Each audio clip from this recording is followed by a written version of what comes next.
How's it going, guys? My name is Zach with the Movie Castle, and today we're going to be taking a look at the second bonus episode of Tales from the Darkside. This one's entitled Attic Suite and was directed by Michael Gornick, a Tales from the Darkside regular director. The episode stars Brenda Vaccaro, Ray Barker, and Paula Trueman. Now, I talked about this more in depth on my review for the first bonus episode, but basically these bonus episodes were included as special features on the Tales from the Darkside DVD. There's not a lot there about their history or what this was, but they're more than likely pilot episodes for a TV show that was never picked up. I wish we got to find out more about what the show was, like we don't even have a title at this point. But the opening theme appears to be clips from the episode in like picture frames floating at the camera, so maybe it was some night gallery inspired series? I don't know. If you guys know the history of these, definitely let me know in the comments. As I said in my review for the first bonus episode, that one played it really safe. It was really standard anthology horror, and I kinda get why it didn't make a huge splash. This one took a little bit more chances, as this is a very dark, grim, and serious episode rooted in reality. It features an overworked, overtired caregiver, and her thoughts start to get dark. A lot of people don't think about how hard the job of a caregiver is, and a lot of times it gets thrust upon people and it takes over their whole life. And the evil in this episode doesn't come from a place of direct malice, but rather of exhaustion and desperation. And you can bet that the inspiration for this episode came from a real-world dark place, and several things like what happens in here has happened in real life. But all that being said, again, I can totally see why this pilot did not get the show picked up. And right off the bat, I need to say, this episode is incredibly depressing. It's kinda grueling and just goes on with the whole situation getting sadder and sadder. Oh, we have such a huge debt and we'll never pay it off, and she's in so much pain, and oh, the husband got laid off of work again. It's not really fun anthology horror at all, but also it's kinda predictable. Once you know where the episode's going, you basically know how it's gonna get there. And the episode never has any surprise punches or twist, even though this is a very serious and grounded episode, and I can respect it for that. It's just kind of depressing, grueling, and predictable. So yeah, between cliched anthology horror for episode 1 and this really depressing episode 2, I can see why whatever series this was didn't get off the ground. Again, that is kind of sad, but we would get monsters instead, and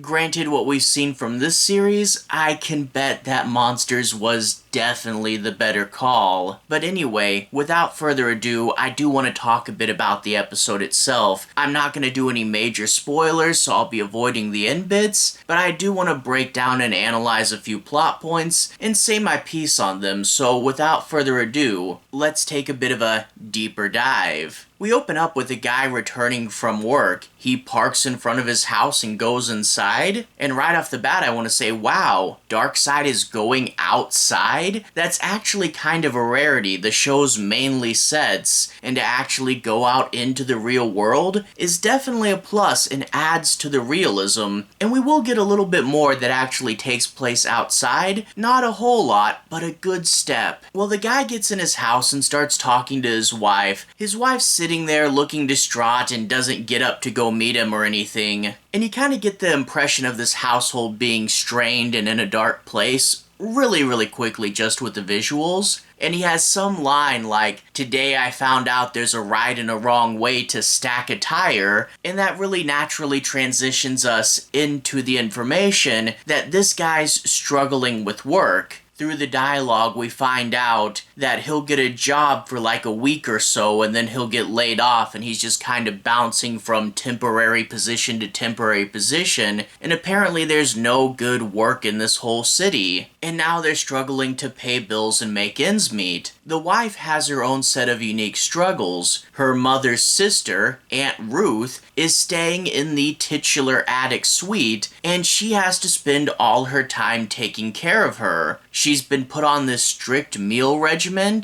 which requires her eating 6 meals a day, so that's a lot of work right there. She's also constantly wanting the attic hotter as they go into the cold months. That's costing them more and more electricity. And also her having to stay home and watch Aunt Ruth all the time is preventing her from getting a job and making a second income for this house. She says she doesn't even like going in the attic suite anymore because of all the stress associated with it, and we can see her getting tired and angry because of that. And I do like how most of this is due to the stress. They don't have any big over-the-top faults. They're not physically abusive towards each other. They're not drunks or drug addicts. The guy's honestly looking for work, and the woman's just honestly at her wit's end. And then we do meet Aunt Ruth, and she's a older lady, and she's sweet. You know, it could have been easy to make her bitter. And she's like, oh, I don't want to be a burden, but could you please turn up the heat? I'm absolutely freezing. And they do make it where she's kind of aware of her situation, but still, she's desperate too, and she asks for things like the heat constantly being turned higher and higher. But all that being said, the mode that this episode gets stuck in does get kind of grating after a while. It's constantly so sad and so depressing for the family. And then you get Aunt Ruth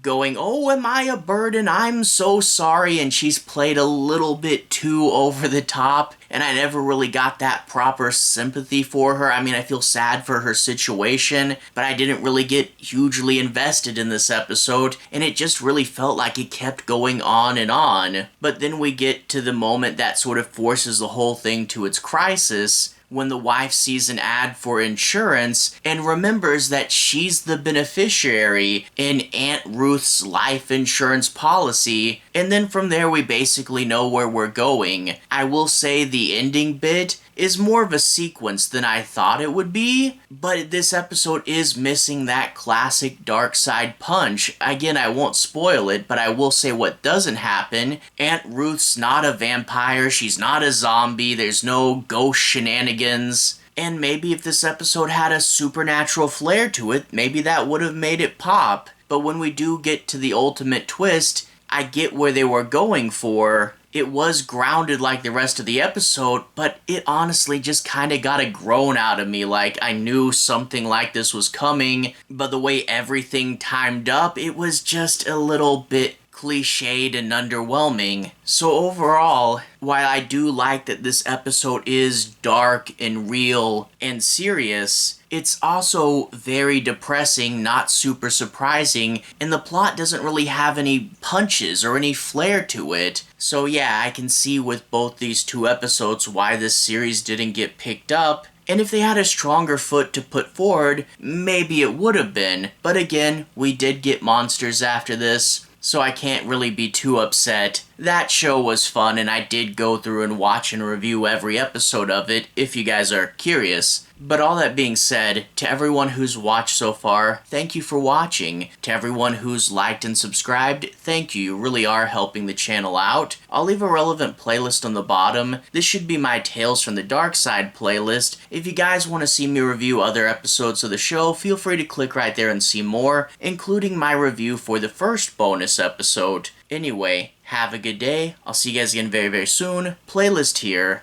Have a good day now.